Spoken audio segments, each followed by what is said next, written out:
Hello everyone, welcome back to curiosity box. This is me Shivani. तो जो हमारा next topic है that is photosynthesis. Okay, so photosynthesis दो word से मिलके बना है, फोटो और सिंथेसिस। ओके, तो फोटो का मतलब होता है लाइट। जो फोटो वर्ड है वो फोटोन से लिया गया है ना। तो जो फोटोन है वो हम पढ़ते हैं, फोटोन फिजिक्स में हम पढ़ते हैं कि वो फोटोन क्या है, लाइट है ना। Next, synthesis. Synthesis is to prepare something, to prepare something. ठीक है, तो फोटोसिंथेसिस का मतलब क्या है कि लाइट की हेल्प से, लाइट की प्रेजेंस में या लाइट की हेल्प से कुछ प्रिपेयर करना, ये हमारा जनरल फोटोसिंथेसिस का मतलब होता है। ठीक है, तो फोटोसिंथेसिस समझने से पहले आपको कुछ टर्म्स पता होने चाहिए, जैसे कि ऑटोट्रॉप्स क्या होते हैं, ऑटोट्रॉप्स, और हिट्रोट्रॉप्स क्या होते हैं, हिट्रोट्रॉप्स। ओके, सो से तुम्हारे आसपास प्लांट्स है, एनिमल्स भी है ना। तुम भी हो, यू आर ऑल्सो एनिमल। जो ह्यूमंस है, it human is a social animal, ये हम बोलते हैं, है ना। तो जितने भी प्लांट्स है, जितने भी एनिमल्स है, उनको खाना चाहिए होता है, फूड चाहिए होता है। ठीक है, अब तुम हो, तुम्हें अगर खाना चाहिए, तुम्हें भूख लगी है, फूड किसके लिए चाहिए, फॉर एनर्जी, है ना। देखो, फूड सबको चाहिए, और फूड किसके लिए चाहिए, एनर्जी के लिए चाहिए। और साइंस में हम एनर्जी किसको बोलते हैं, बायोलॉजी में एटीपी को बोलते हैं। ठीक है, एनर्जी एटीपी को हम बोला जाता है कि एनर्जी चाहिए, यानी कि एटीपी चाहिए। ATP is a source of energy, right. तो अब जो फूड है, यानी कि अल्टीमेटली हमें फूड चाहिए, तो जो प्लांट और जो एनिमल्स है, दोनों को ही फूड चाहिए होगा। तो एनिमल कैसे लेता है, अगर मैं अपनी बात करूं तो मैं कैसे फूड लूंगी, मैं किसी प्लांट को तोड़ूंगी, ठीक है, उसमें से मैंने फूड लिया मतलब मुझे एनर्जी मिली। ओके, एनिमल्स क्या करते हैं, एनिमल्स भी जो हर्बीवोर है वो किसी प्लांट को खाएंगे, वहां से उनको एनर्जी मिलेगी। जो कार्निवोर्स है, जैसे लायन हो गया, वो क्या करेगा, वो किसी एनिमल को खाएगा, वहां से उसे एनर्जी मिली। ठीक है, तो यानी कि अगर मैं अपने आप को देखूं या दूसरे जो एनिमल्स वगैरह को, जो इन बर्ड्स है, इंसेक्ट्स है, इन सब को देखूं, एनिमल किंगडम को देखूं, तो वो क्या करता है, दूसरे ऑर्गेनिज्म पे डिपेंड होता है खाने के लिए, है ना। लेकिन प्लांट्स भी तो है, प्लांट्स भी तो लिविंग ऑर्गेनिज्म है। तो जो प्लांट है वो कभी किसी पे डिपेंड होता है खाने के लिए, नहीं। प्लांट अपना खाना खुद बनाता है, राइट। तो प्लांट कभी किसी पे अटैक नहीं करेगा, हाँ कि चलो मुझे खाना चाहिए, I need food, I need energy. But plant क्या करता है, अपना जो फूड है वो खुद ही बनाता है, इसलिए प्लांट को हम बोलते हैं ऑटोट्रॉप्स, राइट। और जो अपना खाना खुद नहीं बनाते, उन्हें क्या बोलते हैं, हिट्रोट्रॉप्स। ओके, तो जो ऑटोट्रॉप्स है, ये इसकी एग्जांपल में क्या आ जाएंगे, हमारे प्लांट्स आ जाएंगे, ट्रीज आ जाएंगे। ठीक है, so those organisms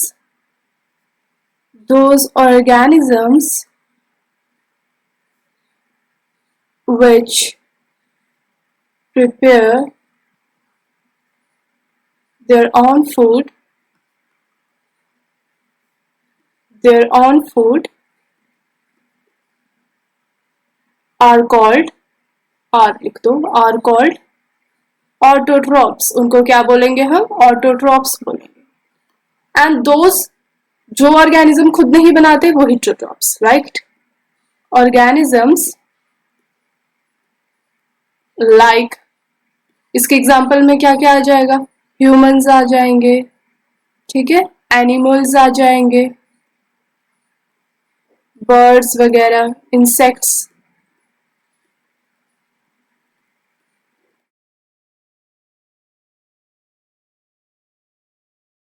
those who depend on other organism for food, उनको हम क्या बोलते हैं, हिट्रोट्रॉप्स।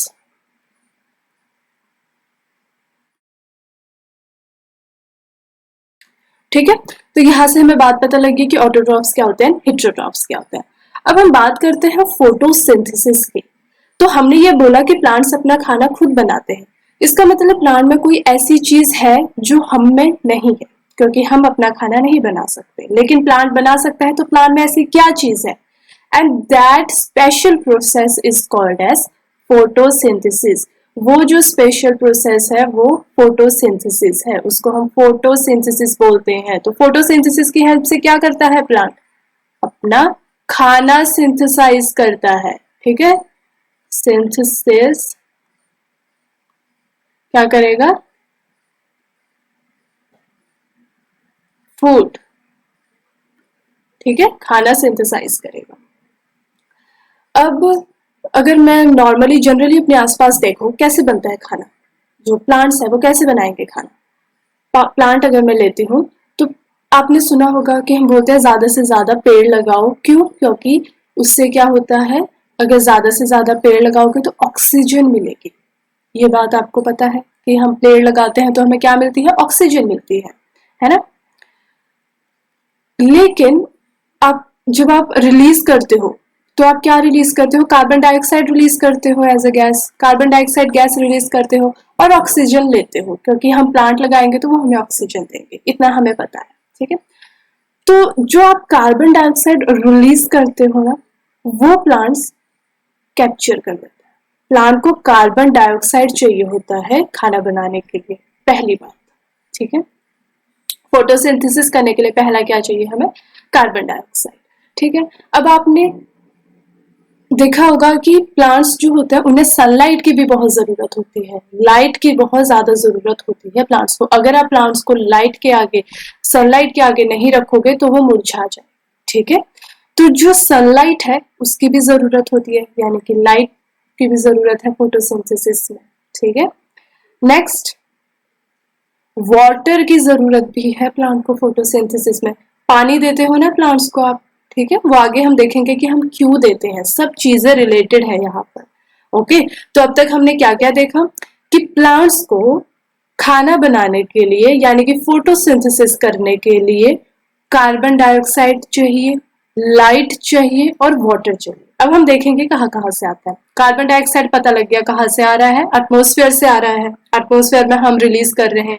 ऐसे ही बाकी ऑर्गेनिजम्स भी कार्बन डाइऑक्साइड रिलीज कर रहे होंगे, तो वो कार्बन डाइऑक्साइड कहाँ से मिल गया प्लांट को, एटमॉस्फेयर से मिल गया। ठीक है, सेकेंड लाइट की जरूरत है, लाइट की जरूरत है, तो लाइट जो सनलाइट है वो क्या देगी, लाइट प्रोवाइड करेगी। तो लाइट को मैं एच म्यू से डिनोट कर लेती हूँ। ठीक है, नेक्स्ट वाटर, वाटर कहाँ से मिला, सॉइल से मिला, पानी देते हो आप, ठीक है, तो वहां से उसको क्या मिल जाएगा, वाटर मिल जाएगा। तो ये तीन चीजें प्लांट को मिल गई। अब देखो, अब प्लांट क्या करेगा, रिएक्शन करेगा। अब प्लांट क्या करेगा, फोटोसिंथेसिस करेगा। कैसे, यहां से उसे मिला कार्बन डाइऑक्साइड, उसे मिल गया वाटर, उसे मिल गया लाइट, यही तीन उसे चीजें चाहिए थी। अब देखो वो क्या करेगा, इसके बाद इन सबको, इन सब की हेल्प से ग्लूकोज बना देगा, ग्लूकोज बना देगा। ठीक है, और ऑक्सीजन रिलीज कर देगा। ऑक्सीजन का, अभी प्लांट को ऑक्सीजन नहीं चाहिए, ऑक्सीजन वो रिलीज कर देगा। ठीक है, बाद में अभी हम एक रेस्पिरेशन पढ़ेंगे, उसमें भी हम इस ऑक्सीजन का यूज देखेंगे, पर अभी के लिए ये जो ऑक्सीजन हम इनहेल कर रहे हैं ना, वो यही ऑक्सीजन है, जो हम ऑक्सीजन ले रहे हैं वो यही है जो फोटोसिंथेसिस से निकल रही है। राइट, तो ये ऑक्सीजन प्लांट क्या करेगा, बाहर एटमॉस्फेयर में डाल देगा, तो ऑक्सीजन क्या हो गई, रिलीज कर दी प्लांट ने। ठीक है, अब यहाँ पे क्लोरोफिल लिखा है मैंने, तो ये जो सारी रिएक्शन है ना, इसमें कौन हेल्प कर रहा है, क्लोरोफिल। कहाँ पर होती है ये सारी रिएक्शन, क्लोरोफिल में होती है। ठीक है, तो क्लोरोफिल ये करवाएगा जो ये सारी रिएक्शन है, इसलिए हमें ये सारी चीजें चाहिए। अब आप देखो ये सारी रिएक्शंस बैलेंस हो रही है या नहीं। कार्बन कितने हैं यहाँ पे देखो, पहले 6 कार्बन, तो यहाँ पे भी C6H12O6, ये ग्लूकोज का फॉर्मूला होता है, तो C6 क्या हो गया हमारा, कार्बन हो गया। ठीक है, नाउ ऑक्सीजन देखो कितनी है, ये हो गई 12, 6 into 2। ठीक है, देन यहाँ पे भी 12 ऑक्सीजन है, तो टोटल कितनी ऑक्सीजन हो गई, 24, राइट। तो यहाँ पे देखो, यहाँ पे 6 ऑक्सीजन है, यहाँ पे भी 6 ऑक्सीजन है, ठीक है। तो कितने हो गए 12, और यहाँ पे 12 ऑक्सीजन है, यानी कि कितने हो गए टोटल 24 ऑक्सीजन। तो ऑक्सीजन भी बैलेंस होगी। देन हाइड्रोजन, हाइड्रोजन यहाँ पे कितने हैं 24। तो यहाँ पे देखो, यहाँ पे 12 हाइड्रोजन है और यहाँ पे भी 12 हाइड्रोजन है, तो 24 हाइड्रोजन। तो हमारे पास ये रिएक्शन बैलेंस होगी, ठीक है। अब आपको पता लग गया कि किस तरीके से जो प्लांट है वो फोटोसिंथेसिस कर रहा है। आपने ये रिएक्शन अभी दिमाग में बिठा लेनी है। क्या क्या है रिएक्शन में? कार्बन डाइऑक्साइड आ रही है, वाटर आ रहा है, लाइट आ रही है, ठीक है। In the presence of chlorophyll, chlorophyll में ये सारी चीजें हो रही है। अब ये सारी चीजें क्लोरोफिल में गई, वहां पे हुआ कुछ रिएक्शन, देन क्या निकला हमारे पास? जो हमारा प्रोडक्ट है क्या आया? ग्लूकोज आया हमारे पास, वाटर आया हमारे पास, और ऑक्सीजन आया हमारे पास। अब जो ग्लूकोज है, ग्लूकोज इज अ फूड, ठीक है। ये जो फूड है वो ग्लूकोज ही है। Glucose he source of energy होती है हर ऑर्गेनिज्म में। हर ऑर्गेनिज्म को जब हम बोलते हैं उसे एनर्जी चाहिए, तो मतलब उसे ग्लूकोज की जरूरत है। Glucose is ultimate source of energy, ठीक है। जो एनर्जी है वो ग्लूकोज से ही आएगी, ये बात आप याद रखना। तो जो अब हमारा प्लांट है उसने क्या किया? अपना ग्लूकोज बना दिया, यानी कि अपना फूड बना दिया, ठीक है। तभी हम कहते हैं प्लांट्स आर ऑटोट्रॉप्स, क्योंकि खुद अपना खाना बना रहा है कहीं ना कहीं से चीजें उठा के, ठीक है। ओके, देन जो ये वो ऑक्सीजन है, ऑक्सीजन वो रिलीज कर देगा एटमॉस्फेयर में और वो हम ले लेंगे, ठीक है। इतना याद हो गया। अब देखो बच्चे, यहाँ पे मगर मैं यहाँ पे दोबारा से वो डायग्राम बनाऊं तो ये मेरे पास प्लांट था, ठीक है। इस प्लांट के लीफ में कहां पर हो रही है फोटोसिंथेसिस? लीफ में होगी, ठीक है। लीफ में होगी हमारी फोटोसिंथेसिस। तो हमारी फोटोसिंथेसिस लीफ में हुई, पता लग गया हमें। सब चीजें कहाँ आएंगी? लीफ में ही आएंगी। कार्बन डाइऑक्साइड भी लीफ में आएगा, लाइट भी लीफ में आएगी, ठीक है। पानी भी जब ऊपर सॉइल से जाएगा तो लीफ तक जाएगा। तो सारी चीजें जब हमारी लीफ में आई, इसका मतलब फोटोसिंथेसिस कहाँ हो रही है? लीफ में हो रही है। लीफ को अगर अब मुझे लीफ को स्टडी करना पड़ेगा, अगर फोटोसिंथेसिस को स्टडी करना है तो लो, मैंने लीफ ले लिया, ओके। अब लीफ जो है वो किसी सेल से बना हुआ है, हमारे कोई ना कोई सेल होगा जो लीफ बनाएगा। अगर मैं इस लीफ को कट करके देखूं कि अंदर कौन से सेल्स है जो ये कर रहे हैं, फोटोसिंथेसिस कर रहे हैं, तो मुझे कुछ इस तरीके से दिखेंगे। तो यहाँ पे मैंने लीफ को कट किया, तो यहाँ पे मैं देखती हूँ कि लीफ के अंदर किस तरीके के जो सेल्स है वो काम कर रहे हैं। तो देखो, हमारे पास लीफ का जब आप स्ट्रक्चर करोगे तो ऊपर हमारे पास एक सेल्स की लेयर होगी जिसे हम बोलते हैं एपिडर्मिस, ठीक है। अपर एपिडर्मिस बोल देंगे हम इसे, ठीक है। क्या होगा ये हमारे पास? Epidermis, okay. इस एपिडर्मिस में हमारे पास स्टोमेटा होंगे, ओपनिंग्स होंगी, ओपनिंग्स होंगी जिनको हम बोलेंगे स्टोमेटा। क्या बोलेंगे? Stomata, okay. नाउ ऊपर हमने बना दिया एपिडर्मिस, नीचे नीचे हमारे पास इस तरीके के सेल्स होंगे और इन सेल्स को हम बोलते हैं मीजोफिल सेल्स, राइट। याद रखना, इन सेल्स को हम क्या बोलते हैं? Mesophyll cells. ये अभी हम लीफ का स्ट्रक्चर देख रहे हैं, लीफ की एनाटॉमी देख रहे हैं कि लीफ के अंदर है क्या कि वो फोटोसिंथेसिस कर पा रहा है, ओके। तो हमने क्या देखा? मीजोफिल सेल्स है। इस तरीके से मैं मीजोफिल सेल्स बना देती हूँ, ठीक है। ये बीच में हमारा आ गया वेस्कुलर बंडल। वेस्कुलर बंडल में क्या होगा हमारा? जाइलम और फ्लोएम। जो जाइलम होगा, जो जाइलम होगा, यहाँ पे लिख देती हूँ मैं, जो जाइलम होगा वो क्या करेगा?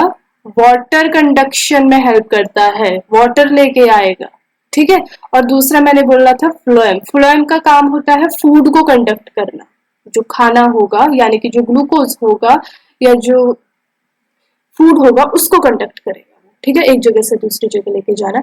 ये हम बाद में करेंगे, अभी बस इतना याद रखो। बीच में क्या होंगे? हमारे वेस्कुलर बंडल्स होंगे एंड नीचे हमारे पास आ जाएगा दूसरा जो है लोअर एपिडर्मिस। नीचे की जो लेयर होगी उसको हम बोल देंगे लोअर एपिडर्मिस, तो अभी हमने इतना देखा कि ये चीजें हमें मिल रही थी कहाँ पे, लीफ में। तो ये जो मैंने बात की है मेसोफिल सेल्स, जो ये मेसोफिल सेल्स है ना, मेसोफिल सेल्स बहुत ग्रीन कलर के होते हैं, बहुत ही ज्यादा क्या होंगे, ग्रीन कलर के होंगे। तो ग्रीन कलर के होने की वजह से तो हमें अपना लीफ कैसा दिखता है, ग्रीन दिखता है, ठीक है। तो मेसोफिल सेल्स ग्रीन कलर के हैं, ये हमें पता लग गया। अब एक मेसोफिल सेल उठा के देख लो कि इनमें क्या है। तो यहाँ पे मैंने मेसोफिल सेल उठाया, ठीक है, ये रहा मेरा सपोज प्लांट का मेसोफिल सेल। तो देखो बच्चों, अब तक हमने क्या बात की, हमने बोला कि फोटोसिंथेसिस कहाँ हो रही है, लीफ में हो रही है। और लीफ में कहाँ पर, लीफ में जब हमने देखा, लीफ को कट किया तो कहाँ पर होगी, लीफ के मेसोफिल सेल्स में होगी, ठीक है।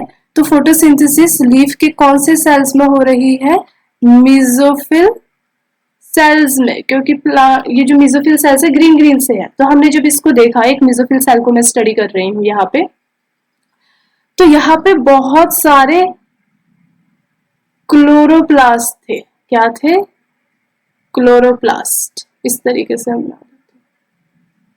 ये रहे, क्या है मेरे पास, ये क्लोरोप्लास्ट, ठीक है, क्लोरोप्लास्ट है। तो इन क्लोरोप्लास्ट के अंदर, क्लोरोप्लास्ट यहाँ पे ये रहा। आपने सेल जब टॉपिक पढ़ा था तो हमने देखा था कि क्लोरोप्लास्ट का स्ट्रक्चर कैसा होता है। तो क्लोरोप्लास्ट का स्ट्रक्चर अगर एक बार हम दोबारा से करके देखें तो कुछ इस तरीके से, ये रहा हमारे पास क्लोरोप्लास्ट। ये क्या होते हैं हमारे थैलाकॉइड्स, ये जो डिस्क शेप के स्ट्रक्चर है, थैलाकॉइड है ये ग्रुप ऑफ थैलाकॉइड को हम बोल देते हैं ग्रेना। इसके बीच में हमारा एक डीएनए होगा, और वो डीएनए कैसा होगा, सर्कुलर होगा, ठीक है। और बीच में ये थैलाकॉइड्स आपस में, जो ग्रेना है, आपस में कनेक्टेड होंगे। किसकी हेल्प से कनेक्टेड होंगे, स्ट्रोमा लैमिले की हेल्प से कनेक्टेड होंगे, ओके। हमें यहाँ पे बीच में थोड़े राइबोसोम्स भी दिखाई देंगे, 70S राइबोसोम्स होंगे ये, ओके।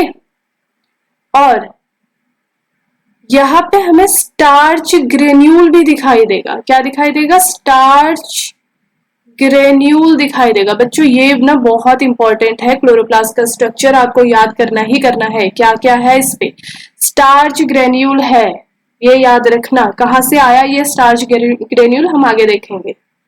और ये सारी चीजें कहाँ पे पड़ी होती है, ऐसे फ्लूइड लाइक स्ट्रक्चर होता है कि यहाँ पे सारी चीजें अंदर पड़ी हुई है, ठीक है, फ्लूइड जैसा स्ट्रक्चर है।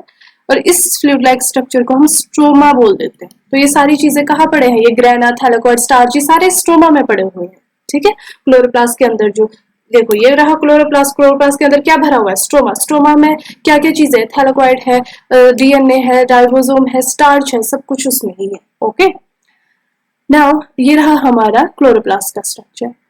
तो हमने क्या देखा था कि जो मेसोफिल सेल्स है, मेसोफिल सेल्स के अंदर ऐसे बहुत सारे क्लोरोप्लास्ट, बहुत सारे क्लोरोप्लास्ट, ठीक है। तो क्लोरोप्लास्ट में हमारे पास एक पिगमेंट होता है, उस पिगमेंट को हम बोलते हैं क्लोरोफिल पिगमेंट, ठीक है। और ये क्लोरोफिल पिगमेंट क्या करवाएगा, हेल्प करेगा फोटोसिंथेसिस में। तो मैं बोल सकती हूँ कि क्लोरोप्लास्ट जो है, क्लोरोप्लास्ट का जो क्लोरोफिल पिगमेंट है वो क्या करवा रहा है, फोटोसिंथेसिस में हेल्प कर रहा है। तो अब पता लग गया हमने क्यों लिखा था कि जो ये क्लोरोफिल है ये हेल्प करता है फोटोसिंथेसिस में। यहाँ पे क्लोरोफिल लिखा था ना कि with the help of chlorophyll photosynthesis होती है। क्यों, क्योंकि क्लोरोफिल जो है वो फोटोसिंथेसिस में हेल्प करेगा। आगे हम देखेंगे कैसे करेगा, बस अभी इतना याद रखना है। हमारा जो क्लोरोफिल है, एक और बात आपको याद रखनी है, chlorophyll is green in colour. जो क्लोरोफिल पिगमेंट है वो ग्रीन कलर का है, ये हम पहले पढ़ चुके हैं। और क्लोरोफिल पिगमेंट ग्रीन कलर का होता है, इसलिए हमें जो हमारा क्लोरोप्लास्ट है वो भी ग्रीन कलर का दिखता है। और जो हमारा मेसोफिल सेल्स है वो भी ग्रीन कलर के दिखेंगे, क्योंकि उस पर बहुत सारे क्लोरोप्लास्ट है, जिसकी वजह से हमारा जो लीफ है वो भी ग्रीन कलर का दिखता है। तो अब समझ में आ गई ये बात, ओके। सो नेक्स्ट हम बात कर रहे थे फोटोसिंथेसिस की, तो यहाँ पे फोटोसिंथेसिस की डेफिनेशन हम लिख लेते हैं। तो फोटोसिंथेसिस में क्या होगा, इट इज अ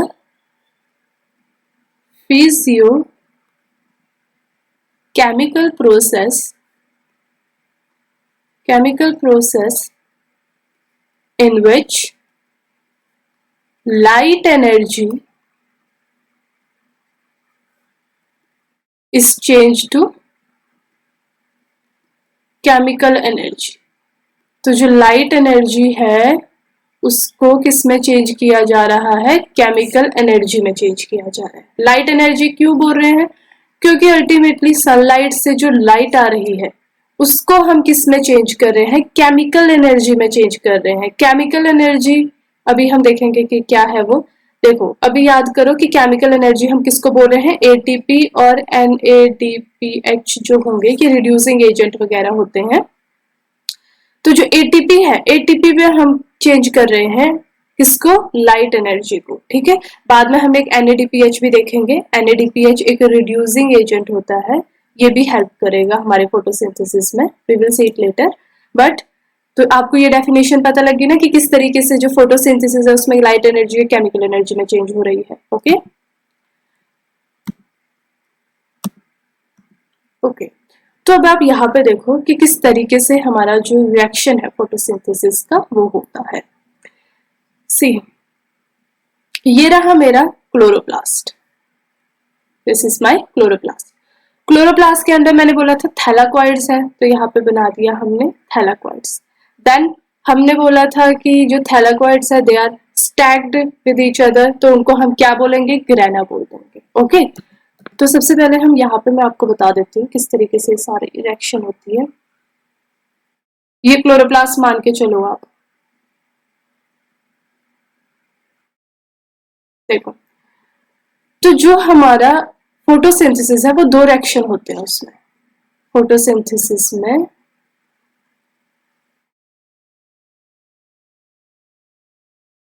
दो रिएक्शंस होंगे, एक होगा लाइट रिएक्शन और एक होगा डार्क रिएक्शन। ओके, एक होगा लाइट रिएक्शन और एक होगा dark reaction.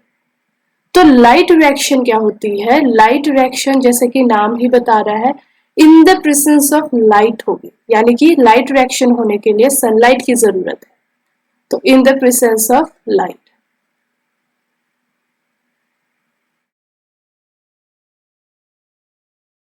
Similarly dark reaction जो होती है वो लाइट की प्रेजेंस में, उसको मतलब लाइट नहीं चाहिए होती, so do not require light, do not need light, कोई जरूरत नहीं है डार्क रिएक्शन को लाइट की। ओके, सो अभी आपने बस इतना रखना है कि लाइट रिएक्शन और डार्क रिएक्शन होती है। लाइट रिएक्शन लाइट की जरूरत होती है लाइट रिएक्शन में, और डार्क रिएक्शन में लाइट की कोई जरूरत नहीं होती। तब ये कहाँ पर होता है, लाइट रिएक्शन हमारा होगा ग्रेना या फिर थैलाक्वाइड में या फिर स्ट्रोमा लैमिना। तो ये मैंने ग्रेना बना दिए और ये मैंने बना दिया स्ट्रोमा लैमिना। ओके, तो यहाँ पे हमारी होगी लाइट रिएक्शन, क्या होगी, लाइट रिएक्शन। तो जब सनलाइट में से लाइट आएगी यहाँ पे पड़ी, तो ये जो ग्रेना, ये जो थैलाक्वाइड्स थे, यहाँ पे लाइट रिएक्शन हुई। और लाइट रिएक्शन क्या बनाती है, एटीपी और NADPH बनाती है। ओके, एटीपी और NADPH बनाए हमारे लाइट रिएक्शन में। ये एटीपी और NADPH क्या करेंगे, ये स्ट्रोमा में चले जाएंगे। तो ये रहा मेरा सारा स्ट्रोमा। ओके, और स्ट्रोमा में होगा हमारा डार्क रिएक्शन। स्ट्रोमा में क्या होगा, डार्क रिएक्शन। ऐसा नहीं है कि स्ट्रोमा में जो अगर हमारा जो लाइट रिएक्शन है वो लाइट के प्रेजेंस में होगी तो वो दिन में होगी और डार्क रिएक्शन रात में होगी, ऐसा नहीं होता। देखो लाइट रिएक्शन को लाइट की जरूरत होती है, ठीक है, तो वो सिर्फ दिन में ही परफॉर्म हो सकती है क्योंकि दिन में सूरज निकला होता है। बट डार्क रिएक्शन जो है उसको लाइट की जरूरत नहीं होती, ठीक है, इसलिए वो दिन में भी होती है और रात को भी होगी, क्योंकि उसको रात को लाइट से कोई फर्क नहीं पड़ेगा कि सूरज है या नहीं। बट बट जो एटीपी और NADPH है जो हमने लाइट रिएक्शन में बनाए थे वो डार्क रिएक्शन में यूज होते हैं। तो डायरेक्टली तो डार्क रिएक्शन लाइट पे डिपेंड नहीं है, पर उसके जो प्रोडक्ट है लाइट रिएक्शन के यानी कि NADPH और ATP जो लाइट रिएक्शन से बन के आ रहे हैं उनकी जरूरत डार्क रिएक्शन को होती है। तो इसलिए हम बोल सकते हैं इनडायरेक्टली डिपेंड है वो लाइट पर। ठीक है, तो डार्क रिएक्शन में बोल दूं डू नॉट नीड लाइट, इसलिए हमने बोल देते हैं dark reaction do not need light. ATP और NADPH कहाँ गए, हमारे डार्क रिएक्शन में गए। अब डार्क रिएक्शन में क्या होता है, हमारा बनता है ग्लूकोज। क्या बनेगा, ग्लूकोज। ओके, इतना आपको याद रखना है। तो अब आप यहाँ पे देखो, अब यहां से समझ आएगा आपको। ये रहा मेरा थैलाकॉइड, ये रहा मेरा लाइट आई, उसने क्या किया, यहाँ पे गया थैलाकॉइड्स में, थैलाकॉइड में गया, ग्रेना में गया, स्ट्रोमा लैमेले में गया, सब में लाइट रिएक्शन होगी इन तीनों में। तो लाइट रिएक्शन में यहाँ पे लिख दूं कहाँ कहाँ पर होती है, कहाँ होगी, स्ट्रोमा लैमेले में होगी, कुछ भी आ जाए इनमें से, स्ट्रोमा लैमेले में होगी लाइट रिएक्शन। तो पहला तो ये हो गया। दूसरी कहाँ होगी, ग्रेना में होगी, या फिर थैलाकॉइड भी लिख सकते हैं, अगर ग्रुप ऑफ थैलाकॉइड है तो ग्रेना। ठीक है, नाउ अब क्या होगा, लाइट आई, यहाँ पे गया हमारे ग्रेना में और उसने क्या किया, ATP और NADPH बनाया। ठीक है, बनाया इसने। अब ड्यूरिंग दिस प्रोसेस जब ये ATP और NADPH बनाता है, कौन, लाइट रिएक्शन, तो हमारी ऑक्सीजन इवॉल्व होती है। क्या इवॉल्व होगी हमारी, क्या निकलेगा, ऑक्सीजन निकलेगा। ये ऑक्सीजन प्लांट को तो अभी नहीं चाहिए, तो प्लांट इसको बाहर दे भी सकता है, मतलब बाहर निकाल दिया तो हमने वो ले लिया, बाई प्रोडक्ट है ऑक्सीजन। ठीक है, वो ऑक्सीजन हमने ले लिया क्योंकि हमें जरूरत है, लेकिन प्लांट को भी जरूरत नहीं है। ओके, अब क्या होगा, ये ATP और NADPH मैंने बोला था कहाँ जाएंगे, स्ट्रोमा में जाएंगे। तो ये पिंक कलर का दिख रहा है ये आपको, ये हो गया हमारा स्ट्रोमा। तो ये सारा है मेरा स्ट्रोमा, ये सारा प्रोसेस क्लोरोप्लास्ट में हो रहा है, समझ आ रहा है ना आपको। तो अब क्या होगा हमारे स्ट्रोमा में बनता है ग्लूकोज। तो यहाँ पे देखो ये जो शुगर है ना ये ग्लूकोज ही है। तो ये ग्लूकोज कैसे बना, देखो स्ट्रोमा में कैल्विन साइकिल होती है, स्ट्रोमा में क्या होगी, कैल्विन साइकिल, जिसको हमने बोला डार्क रिएक्शन। तो उस डार्क रिएक्शन को हम कैल्विन साइकिल भी बोल देते हैं। तो यहाँ पे मैं लिख दूं डार्क रिएक्शन। तो यहाँ पे डार्क रिएक्शन चलती है, डार्क रिएक्शन क्या हुई, मतलब कैल्विन साइकिल चल रही है। तो ये कैल्विन साइकिल कहाँ चल रही है, स्ट्रोमा में चल रही है। ओके, तो अब क्या हो रहा है, देखो फोटोसिंथेसिस याद करो, फोटोसिंथेसिस में क्या था, कार्बन डाइऑक्साइड चाहिए था और वाटर चाहिए था, है ना। वाटर हमें लाइट रिएक्शन के ड्यूरिंग चाहिए होगा, तो वाटर ये रहा, लाइट रिएक्शन में चला गया। कार्बन डाइऑक्साइड की भी हमने बात नहीं की थी, तो कार्बन डाइऑक्साइड हमारा डार्क रिएक्शन में चाहिए हमें। तो ये रहा मेरा कार्बन डाइऑक्साइड जो कि कहाँ चाहिए हमें, डार्क रिएक्शन में। तो कार्बन डाइऑक्साइड आया और इसने केल्विन साइकिल में एंटर किया और क्या बनाया, शुगर बनाया, यानी कि ग्लूकोज बना दिया। समझ आ गया। तो अब ये ग्लूकोज क्या हो गया, फूड हो गया। ओके, नाउ ये जो केल्विन साइकिल है इसने क्या यूज करके शुगर बनाया या ग्लूकोज बनाया, ATP और NADPH, क्योंकि कुछ बनाने के लिए एनर्जी तो चाहिए ना, ये तो फैक्ट है भाई। देखो कुछ बनाना है अगर आपको तो आपको एनर्जी चाहिए ही होगी। तो अगर प्लांट को भी खाना बनाना है तो उसे एनर्जी की जरूरत है, मतलब किसकी जरूरत है, ATP की तो जरूरत है ही है। तो ये ATP पहले तो वो खुद ही बनाता है, खुद ही पहले अपनी एनर्जी बनाएगा, फिर उस एनर्जी को यूज करेगा ग्लूकोज को बनाने में। ओके, देन अब इसने एनर्जी यूज कर ली, अब ये एनर्जी क्या हो जाएगी, ATP किस में कन्वर्ट हो जाएगा, ADP में, और NADPH किस में कन्वर्ट हो जाएगा, NADP में। अब ये दोबारा से लाइट रिएक्शन में जाएंगे और दोबारा से ये ATP में बदल देंगे और NADPH में बदलेंगे। ठीक है, एंड दोबारा केल्विन साइकिल चलेगी और हमारा ग्लूकोज बनेगा। तो इतनी बात आपको क्लियर हो गई।